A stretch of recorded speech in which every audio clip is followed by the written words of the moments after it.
अवामी मुस्लिम league को मैं represent करता हूँ। मैं इस बात का हामी हूँ क्योंकि फौजी अदालतों ने बहुत ज़बरदस्त परफॉर्मेंस दिखाई है। कम से कम 2 सालों में बहुत सारे लोगों को फांसी हुई है, जेलों में गए हैं। मैं इस बात का हामी हूँ कि उनको 2 साल और दिए जाए।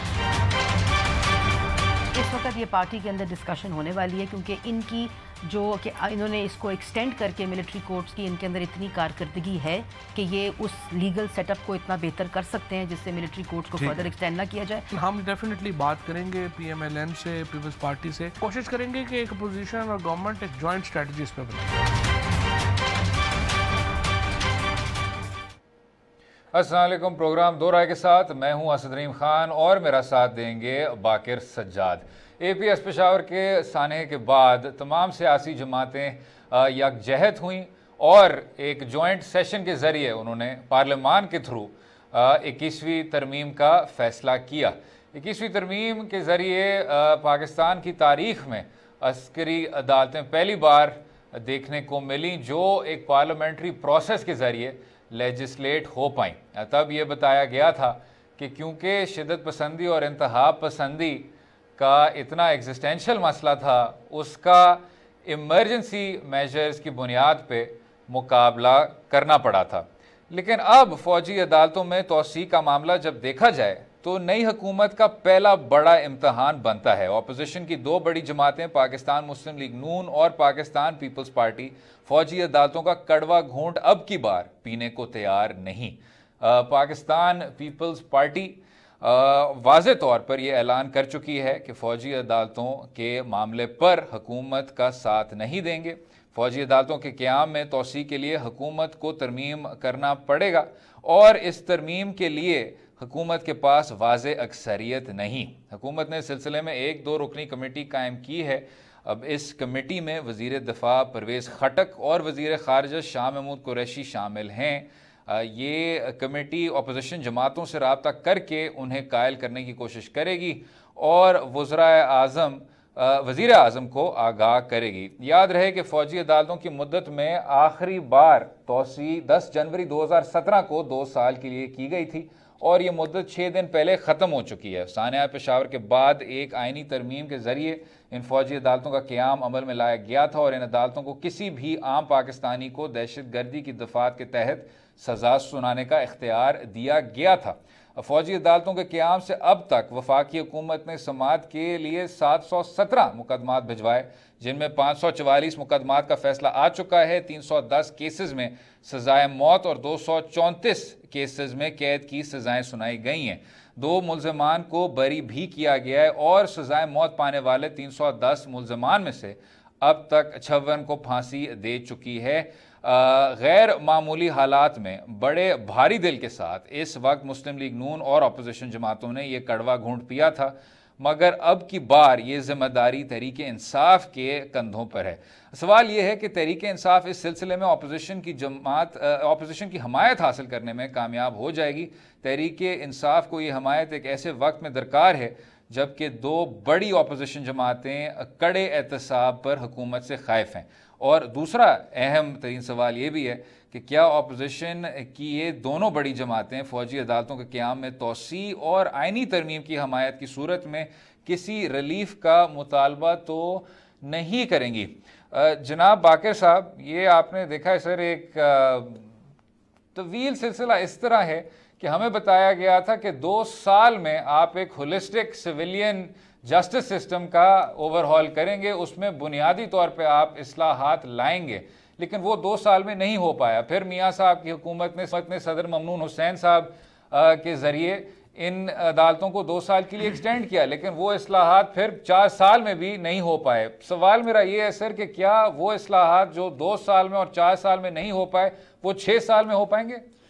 असद, इससे पहले कि मैं आपके उसके ऊपर जाऊं, थोड़ी सी एक और डिबेट जो चल रही है और जिसकी आपने भी अपने इंट्रो में निशानदेही की कि ये मिलिट्री कोर्ट्स की जो पिछला जो एक्ट है वो एक्सपायर कब हो रहा है। ये 30 मार्च को एक्सटेंड हुआ था 2 साल के लिए, और उसमें लिखा गया था कि इसका रेट्रोस्पेक्टिव इफेक्ट होगा। तो आप ख़ुद कानूनदान हैं, मैं आपको क्या समझाऊं कि मेरा ख्याल में इसमें ये चीज़ है कि ये उस डेट से स्टार्ट हो रहा है, लेकिन चूंकि बीच में एक पीरियड आया तकरीबन 6 जनवरी 2015 की बात है, 16 की कि वहाँ 2017 से, और जब इसकी एक्सटेंशन हुई तो उस पीरियड को कवर करने के लिए सिर्फ रेट्रोस्पेक्टिव इफेक्ट दिया गया। लेकिन इस बार इसकी एक्सपायरी 30 मार्च तक होगी, एटलीस्ट ये वो अंडरस्टैंडिंग है जो मुख्तलिफ लोगों ने मुझे दी है। तो मेरा ख्याल में एक अनसर्टेनिटी है जिस पे गवर्नमेंट को क्लैरिटी देनी चाहिए, क्योंकि एक इंपॉर्टेंट लीगल क्वेश्चन है जो आगे जाके मुख्तलिफ इसकी इम्प्लीकेशंस हो सकती हैं। और दूसरी बात, जहाँ तक आपने बात की, ये बड़ा एक इम्पॉर्टेंट सवाल है कि जो चीज़ हमारे सियासतदान या हमारी पॉलिटिकल लीडरशिप 4 साल में नहीं कर सकी, अगर इसको एक दफ़ा फिर एक्सटेंशन मिल जाती है तो वो कर पाएंगे या नहीं। मेरा ख्याल में यहाँ पे नीयत का है और आपकी जो कुव्वत इरादी है, जिसे आप कहते हैं विल पावर, के आपने करना है या नहीं करना। वरना तो अगर करना हो तो जब ये आपने एक बड़े, जैसे आपने खुद से एक्सप्लेन किया कि एक बड़े मखसूस हालात में जब दहशतगर्दी अपने उरूज पर थी, वो स्कूल में बच्चों पर हमला करने शुरू हो गए, तो उस वक्त एक भारी दिल के साथ जनाब इनका मार्ज़ वजूद में ये आई अदालतें, तो उसके साथ साथ हमें शुरू कर देना चाहिए। जो चीज़ 4 साल में नहीं हुआ, अभी भी अगर उनमें नीयत तब्दील नहीं हुई और इरादा नहीं पैदा हुआ तो वो 2 साल में भी नहीं होगा, को देखने को मिलेगी। इसमें कोई शक नहीं है बाकर साहब कि पाकिस्तान पीपल्स पार्टी और पाकिस्तान मुस्लिम लीग नवाज, अभी आपको थोड़ी सी ऑपोजिशन नज़र आ रही है, लेकिन ये वही पाकिस्तान पीपल्स पार्टी है जिसके सीनियर लीडरान आप दीदा होते हुए इस कानून पे ना सिर्फ साइन कर गए लेकिन उसकी फिर हमायत की, और फिर एक्सटेंशन के मुतालिक भी उन्होंने हमायत की। तो आगे बढ़ते हुए जब आप पीपल्स पार्टी का इसमें किरदार देखते हैं या पाकिस्तान मुस्लिम लीग नवाज का किरदार, जो आखिरकार मरकजी सियासी जमात थी जो इस बिल को पहली बार लाई थी अपने हतमी फॉर्म में 2015 में, वो जमातें तो एक सफ़े पे खड़ी हो जाएंगी। मैं ये नहीं कह रहा सर। साथ में जो आपने कहा कि आज तक अस्करी अदालतों की कारकर्दगी पे भी किसी ने बात नहीं की, मैं अगर उसको भी एक तरफ पार कर दूं, मेरा सिर्फ वही नुक्ता बनता है कि अगर आपने इनको इमरजेंसी सर्कमस्टांसेस में कायम किया तो क्या बेसिक और बुनियादी तौर पे आप कानून साजी कर सके थे कि जी किसी तरह से जो गवाह हैं उनकी शनाख्त को आप महफूज रखें, या जो जज साहिबान हैं उनको आप सिक्योरिटी फराहम कर सकें, या जो शवाहिद का जो इतना बुरा आपका एक निज़ाम बना हुआ है एविडेंस कलेक्शन का, उसको आप ठीक कर सकें, या जो आपकी प्रोसिक्यूशन है उसमें आप किसी तरह से एक मुनसफाना ना सिर्फ लोगों को रिक्रूट कर सकें लेकिन उनकी ट्रेनिंग कर सकें, वो आपके बेसिक रिफॉर्म्स नहीं हो पाए। और ये साथ में सर इन सियासतदान हमारे जो कानून साज हैं जिनकी हम इतना ज़्यादा हम इनकी एहतराम करते हैं, इनको मुंतखब हम करते हैं हर 5 साल, उनको भी ये देख लेना चाहिए कि अदालती निज़ाम जो है आपका बहुत ही एक पेचीदा किस्म का अदारा है। जो कानून साजी है वो भी एक बहुत कॉम्प्लेक्स है। हर चीज़ में जब आप फौज को ले आएंगे तो फिर आप जब अगले दिन कहते हैं कि जी वैक्यूम बहुत ज़्यादा है, सिविलियन फोर्सेस के लिए जगह बहुत ज़्यादा कम है, वो अमूमन आपके अपने ही कसूर की वजह से होती है। तो अब आगे बढ़ते हुए मेरे ख्याल से सर, अगर ये पाकिस्तान पीपल्स पार्टी, एक लीडर ने बिल्कुल दुरुस्त फरमाया था, नेशनल एक्शन प्लान का अगर पूरे तौर पे अमल हो पाता तो मिलिट्री कोर्ट्स को एक्सटेंड ना करना पड़ता। साथ में अगर आप वो बेसिक लेवल रिफॉर्म्स कर पाते तो आपको इस तरह की दूसरी एक्सटेंशन के लिए अप्लाई ना करना होता। बेहतर होगा अगर आप वो कानून साजी अब कर लें। लेकिन उसी पे सर मैं आपसे सवाल ये करना चाह रहा था, ये पहली आईनी तरमीम होगी इस नई हुकूमत की। आपने बहुत खूबसूरती से इसी शो पे डिलिनिएट किया हुआ है कि पाकिस्तान तहरीक इंसाफ की किस तरह बेसिक पार्लियामान कमेटियां भी अभी तक कायम नहीं हुई। तो कानून साजी में ये कुछ कामयाबी देखने को मिलेगी ऐसे अमेंडमेंट्स के अलावा? अच्छा, जैसे मैंने अभी पिछले सवाल के जवाब में कहा कि यहाँ पर ये इसका मसला आपकी जो न्यूमेरिकल स्ट्रेंथ है पार्लियामेंट के अंदर उससे ये जुड़ा हुआ नहीं है। इसकी ये जो मुहर्रिकात हैं वो कहीं और से हैं, और उस कुव्वत को मेरा ख्याल में कोई सियासी जमात इस वक्त रजिस्ट नहीं करेगी।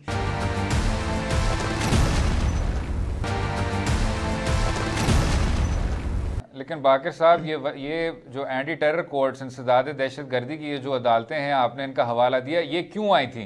1997 में इनको क्यों कायम किया गया था? क्योंकि ये फ़िरका वराना जो आपके हमले थे उनमें इतना ज़्यादा इजाफा देखने को मिला था 90s में कि मियां नवाज शरीफ साहब ने कहा कि हम नई स्पेशल कोर्ट्स को कायम करेंगे। 2013 में पाकिस्तान पीपल्स पार्टी और पाकिस्तान मुस्लिम लीग नवाज ने मुत्तहद होकर प्रोटेक्शन ऑफ पाकिस्तान की कोर्ट्स कायम की थी। फिर उसके बाद अब हमें अस्करी अदालतें भी अब आखिरकार नज़र आ गई हैं। तो कहना मैं ये चाह रहा हूँ जनाब कि आपके 3 इस तरह के स्पेशल कोर्ट्स मखसूस अदालतें ना सिर्फ कायम की गई हैं कि आप एक ख़ास एक सेगमेंट को किसी तरह से प्रोसिक्यूट कर सकें और सज़ा दे सकें, लेकिन उससे आगे बढ़ के आपने कोई लीगल रिफॉर्म्स इम्प्लीमेंट नहीं किए। इन्हीं मिलिट्री कोर्ट्स ने एपीएस पेशावर के जो अक्यूज थे उनको सज़ा सुनाई, बनू जेल ब्रेक वालों को सज़ा सुनाई और जो परेड लेन में जो लोग मुलव्वस थे उनको सज़ा सुनाई। वो अपील्स फिर अदालत उज़्मा में भी सुनी गई। कहना मैं ये चाह रहा हूँ जनाब कि जब तक आप उस बेसिक जुडिशल सिस्टम को रिफॉर्म नहीं करेंगे और जब तक आप एक ऐसा मुल्क नहीं देखेंगे जहाँ इतनी ही संगीन जो जुराइम हैं वो एक आम अदालत प्रोसिक्यूट कर सके, तो फिर इसी तरह की मखसूस कानून साजी की आपको ज़रूरत पड़ेगी। अच्छा, साथ में बाकिर साहब, क्योंकि वक्त थोड़ा सा कम है, अगर मैं इस पर भी आपकी राय ले लूँ, जो एक तरह से सियासी जोड़ तोड़ आपको नज़र आ रहा है, अभी पाकिस्तान पीपल्स पार्टी और मुस्लिम लीग नवाज की जो लीडरान हैं वो आपको नज़र आ रहे हैं कि जी के टहरे में खड़े हुए हैं, लेकिन उन्हीं सियासी जमातों के थ्रू आपने इतनी बड़ी बड़ी कानून साजी करनी होती है, आइन में आपको तरमीम लानी होती है। बिलावल भुट्टो साहब की भी अगर आप बात सुन लें, ये उन्होंने सबसे रिसेंट जो तकरीर की है उसमें नज़र ऐसा आ रहा है कि अपोजिशन और हुकूमत वक्त के ताल्लुकात में ज़्यादा से ज़्यादा तलखी बढ़ रही है। याद रखो, अगर सिंध के अवाम ने इस्लामाबाद पर चढ़ाई का फैसला कर लिया, अगर बलोचिस्तान की अवाम ने एहसास महरूमी की वजह से, अगर जनूबी पंजाब के अवाम ने अपना हक लेने के लिए इस्लामाबाद पर चढ़ाई का फैसला कर लिया, अगर पंजाब के अवाम ने इनकी नाअहली की वजह से इस्लामाबाद पर चढ़ाई का फैसला कर लिया, अगर पख्तूनख्वा के अवाम ने अपनी इंसान हकूक की पासदारी के लिए इस्लामाबाद पर चढ़ाई का फैसला कर लिया, तो तुम्हारी जाली हुकूमत का ताबूत में आखिरी कील ठोक देंगे। ये इसलिए दिलचस्प है क्योंकि पाकिस्तान पीपल्स पार्टी ने अभी एक सेंट्रल एग्जीक्यूटिव कमेटी के इजलास के बाद भी कहा कि वो अस्करी अदालतों का हर हाल उनकी मुखालफत करेंगे, और बिलावल भुट्टो जरदारी साहब ने एक प्रेस कॉन्फ्रेंस से भी मुखातिब ये कहा कि जी हम बिल्कुल इनको अपोज करेंगे। तो बाकिर साहब, क्या पाकिस्तान पीपल्स पार्टी जिस तरह 2015 में और 2017 में भी आपने उसका अभी जिक्र भी किया कि हाथ बढ़ा के फिर से खींच लेते हैं और फिर कहते हैं कि जी हम वाकई में अस्करी अदालतों के हक में हैं, दिल पे हमने पत्थर बांधा, कड़वा जो घूंट था वो भी हम पी गए, एटसेट्रा, इस तरह के उनके एक्सप्रेशंस होते हैं। क्या तीसरी बार भी पाकिस्तान पीपल्स पार्टी मुकर जाएगी? मेरे ख्याल में तो मैंने आपको ट्रेजेक्ट्री आपको बिल्कुल क्लियरली बता दी है कि ये पार्टीज़, ख़ास तौर पे पीपल्स पार्टी ने भी, मैं इसका जिक्र कर लूँ कि ये इन्होंने इसी तरह से पिछली दफ़ा भी स्टार्ट लिया था, और एंड आप देखिएगा कि सब मिलिट्री कोर्ट्स के फ़वाइद आपको गिनाते हुए नज़र आएंगे। और यहाँ पर मेरे ख्याल में, मैं इससे क्लोज़ करने से पहले ये उनको बता दूँ, सब सियासी जमातें अगर कोई देख रहे हैं उनके लीडरान, तो ये कि आपको पेशावर हाई कोर्ट का फ़ैसला अपने सामने रखना चाहिए, अगरचे उसकी एप्लीकेशन इस वक्त सस्पेंड हुई है सुप्रीम कोर्ट की तरफ से, लेकिन जिन मसाइल की तरफ पेशावर हाई कोर्ट ने निशानदेही की है वो मुख्तलिफ इंसानी हकूक़ के इदारे भी इससे पहले करते रहे, तो उनको एड्रेस करें पहले, इससे पहले कि दोबारा से एक ब्लैंक चेक पे साइन करके दोबारा से मिलिट्री कोर्ट्स को एक नई ज़िंदगी दे दें। मुझे तो कोई शक नहीं है असद कि ये दोबारा से जाके उसको एंडोर्स करेंगे, क्योंकि मैंने जैसे फिर से कहा, at the cost of repetition फिर से कह रहा हूँ कि ये इसके जो प्रेशर जो है वो कहीं और से है, वो with in the political system नहीं है कि इनको दोबारा से एक्सटेंड किया जाए। अच्छा, मेरा एतराज़ थोड़ा सा मुख्तलिफ है बाकिर साहब। पेशावर हाई कोर्ट का फैसला ज़रूर रिकॉर्ड पे है, लेकिन अदालत उज़्मा का भी फैसला है रिकॉर्ड पे, जिसमें मेरे ख्याल से पाकिस्तान की तारीख में जो सबसे संगीन आपके दहशतगर्द के वाक़े थे, उनके दहशतगर्दों का जो मिलिट्री कोर्ट्स का प्रोसीजर था वो एग्जामिन किया और फिर उसके बाद उसको अपहोल्ड कर दिया गया। अब या तो आप अगर अदालत उज़्मा से इत्तफाक करते हैं या पेशावर हाई कोर्ट से इत्तफाक करते हैं, बात सिर्फ ये है कि पिछले 4 साल में जो बेसिक रिफॉर्म्स थे आपके सिविलियन अदालती निज़ाम के, उनको करना था, वो आप नहीं कर पाए और फिर आप फिर से इमरजेंसी मेजर्स का सहारा फिर लेते हैं। अगले हिस्से में बात करेंगे पाकिस्तान तहरीक इंसाफ के एक और लेजिस्लेटिव कार्रवाई की, मिनी बजट जो आने वाले दिनों में पास होगी, उस पर बात करेंगे। रहिएगा हमारे साथ।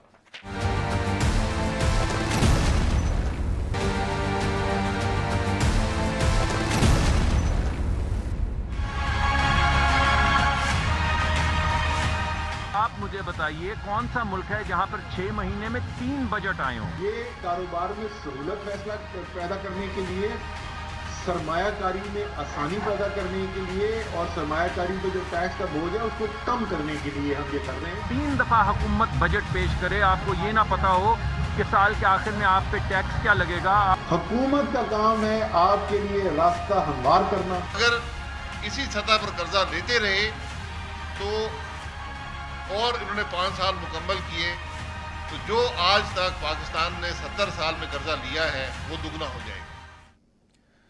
पाकिस्तान तहरीक इंसाफ जब एक अपोजिशन की जमात थी तो उनका एक बहुत बुनियादी तनकीद का जो नुक्ता होता था वो ये था कि बार बार बजट पेश करने से ना सिर्फ कन्फ्यूजन पैदा होती है, आम आदमी को अपने जो एक तरह के माशी हक हैं, जो टैक्सेशन है, जो फाइनेंशियल इंसेंटिव्स हैं, उनका भी कोई ख़ास उनकी आगाही नहीं होती। लेकिन अब हमने देखा कि इसी हुकूमत ने अपने पहले 5 माह में अब 2 बजट पेश किए हैं या पेश करेगी। 23 जनवरी को पेश किए जाने वाले इस मिनी बजट में 150 अरब से ज़ायद के टैक्स इक़दामात की तजवीज़ है, मगर हुकूमत को अपोजिशन और अपनी ही पार्टी के अंदर से शदीद मुज़ाहमत का सामना है। एक तरफ अपोजिशन जमातें उसे हुकूमती की नाअहली करार दे रही है तो दूसरी जानिब पाकिस्तान तहरीक इंसाफ के अपने लीडरान और उनके हम ख्याल साथी भी अब मिनी बजट के ख़िलाफ़ दिखाई दे रहे तो हैं वो, लेकिन अपोजिशन तवातर के साथ ये मुतालबा कर रही है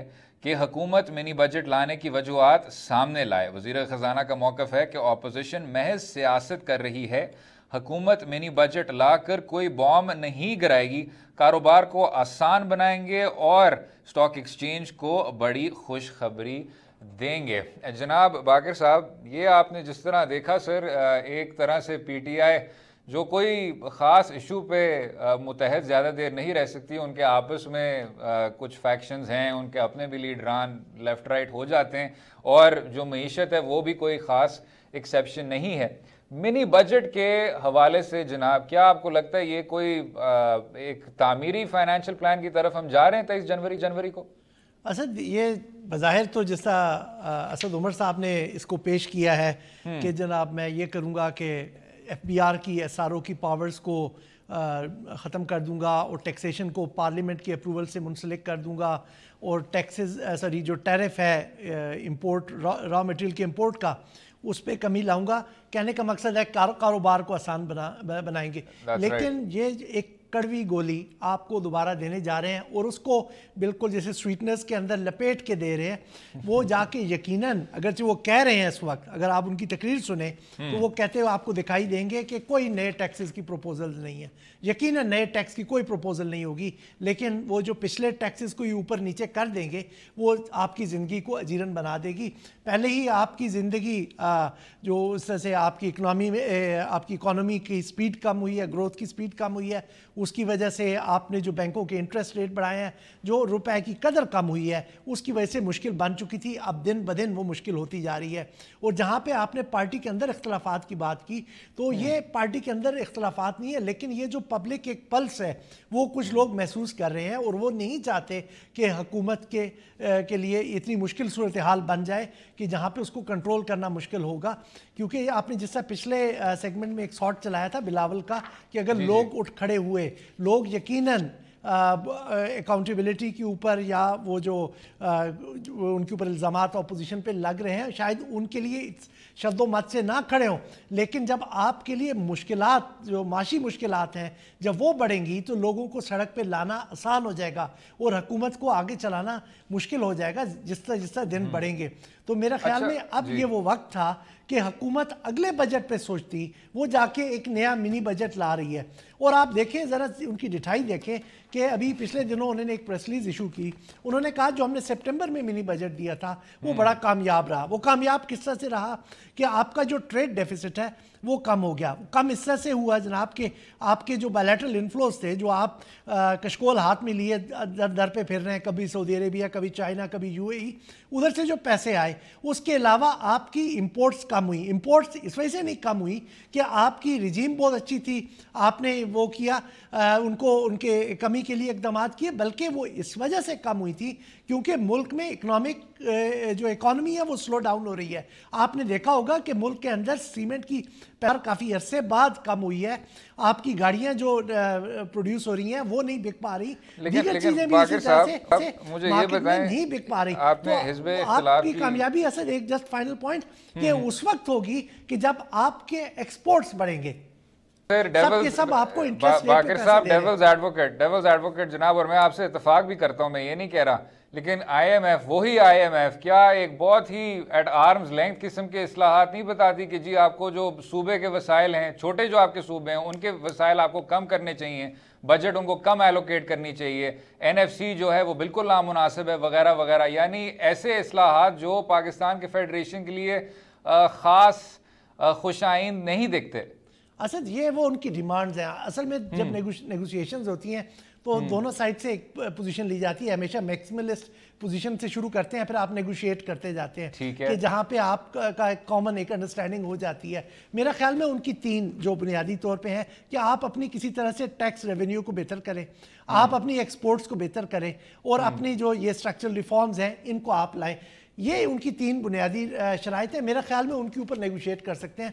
ना कोई मुल्क या कोई दूसरा बैरूनी इदारा ये चाहेगा कि पाकिस्तान अंदरूनी तौर पे कमज़ोर हो। ये चीज़ जब तक हम अपने दिमाग में जाके इस तरह के नैरेटिव्स को स्प्रेड करते रहेंगे, मेरा ख्याल में हम अपने आप को भी धोखा दे रहे हैं। हमें चाहिए, ठीक है कि हम अपने किसी तरह से मुश्किलात को और तरीक़ों से पूरा करना चाहें, लेकिन साथ साथ हमें रिफॉर्म प्रोसेस पे कोई समझौता नहीं करना चाहिए। हमें रिफॉर्म प्रोसेस को आगे लेके चलना चाहिए, क्योंकि अगर आज नहीं रिफॉर्म्स की गई तो 4-5 साल बाद जाके वो ज़्यादा मुश्किल सूरत हाल होगी। असल यहाँ पर मेरा ख्याल में एक चीज़ जो हमें मेंशन करनी चाहिए ना, कि ये कितनी मुश्किल हो रही है लोगों के लिए जीना, जो हमने पहले भी किया था कि अभी जाके लोगों में वो जाके अपना जो रोज़ जो अपना गुजर बसर है वो करना मुश्किल हो रहा है। तो ऊपर से अभी आपने देखा होगा जो दवाइयों की कीमतों में इजाफा हो गया है। अब वो दवाइयों की कीमतों में इजाफे को जो डॉलर के अगेंस्ट आपने डिप्रिसिएशन की रुपये की 30% के करीब की है, वो उसकी वजह से जो आपकी एनर्जी की कॉस्ट बढ़ रही है उनकी वजह से मसला ये बहुत, जिसे कहते हैं ना, तकलीफ देह है। जो मरीज़ हैं उनके लिए पहले से ही जो सहूलतें हैं उनका फुकदान है, ऊपर से कॉस्ट बढ़ जाती है। अब देखें ये चीज़ अब गवर्नमेंट को देखना चाहिए थी, जो मैं बार बार पॉलिसी की बात कर रहा हूँ, कि उनको एक स्ट्रेटजी बनानी चाहिए कि किसी तरह से जैसे लाइफ सेविंग ड्रग्स हैं या जो ज़्यादा मूजी अमराज हैं, कैंसर है, दिल का अमराज है, उन पे किसी तरह से फार्मास्यूटिकल इंडस्ट्रीज़ को अपने टैक्स में या जो इंपोर्ट ड्यूटीज़ हैं उनमें कम करके उनको एकोमोडेट करके इस तरह से करते, क्योंकि इस वक्त लोग इस पोजीशन में नहीं है कि वो अद्वियात को बर्दाश्त कर सके। अगर किसी के घर कोई, अल्लाह सबको बचाई रखे, कोई बीमारी आ जाती है तो उनके लिए 2 से 2,500 रुपए का बिल बर्दाश्त करना मुश्किल हो जाता है। तो ये वो चीज़ें जो गवर्नमेंट को करते हुए अपना आगे ज़रा ख्याल रखना चाहिए। अभी आपने देखा होगा ना कि किस तरह से सारी चीज़ें मिसमैनेज हो रही हैं। दवाई तो एक तरफ है, दूसरा आपने हाल ही दिनों में गैस के और बिजली का भी क्राइसिस देखे होंगे, और उसके नतीजे में आपने देखा होगा किस तरह से सुई नॉर्दर्न और सुई साउदर्न के जो एग्जेक्टिव थे उनको कुर्बानी का बकरा बनाया गया। गवर्नमेंट जब आपने इक़्तिदार संभाला है तो ये आपको अपने दिमाग में एक स्ट्रेटजी होनी चाहिए। आपकी सबसे ज़्यादा प्राइज पोजीशन असद उमर थे, लेकिन अभी देख लें उनके पास ही कोई स्ट्रेटजी नहीं है, तो आप किस तरह इन मामलात को आगे लेके चल रहे हैं जनाब। लेकिन इसमें साथ में ये नहीं कह सकते हम सर कि जो पाकिस्तान तहरीक इंसाफ का बार बार एक बयानिया है कि जी हमें ये इकॉनमी दी गई थी और उस मईशत का जो कसूरवार है वो बार बार जो पिछली है मुस्लिम लीग नवाज और पाकिस्तान पीपल्स पार्टी को उनको कसूरवार ठहराती है। कितनी देर के बाद ये हनीमून पीरियड वेयर ऑफ कर जाएगा कि आप नहीं कह पाएंगे कि जी 5 माह बहुत हैं, अब आपको खुद ओनरशिप लेनी चाहिए। जिस तरह आपने सुना अभी शहरी रहमान साहिबा ने भी कहा कि ये जो तब्दीली की सुनामी है ये अब महंगाई के तूफान में खुद तब्दील हो गई है। असद ये अब कब तक, वही आपकी बात है कि कब तक आप पिछलों पे जिम्मेदारी डालते रहेंगे भाई? अब आपने आके उसको खुद संभाले और आगे चलने की बात करें। चलें जनाब, इस पे वक्फा लेंगे और अगले हिस्से में बात करेंगे एक और पाकिस्तान तहरीके इंसाफ का। चलें, अगर यू टर्न आपने नहीं कहना तो पॉलिसी तब्दीली ज़रूर आदमी कह सकता है। नायाब परिंदे हुबारा बस्टर्ड के मुतालिक PTI वाहिद हुकूमत थी, सूबाई हुकूमत, जिन्होंने उस पर एक सख्त पाबंदी लगाई, लेकिन अब वफाक में आके उस चीज़ में खुद तब्दीली नज़र आ रही है। वो क्या है, रहिएगा हमारे साथ।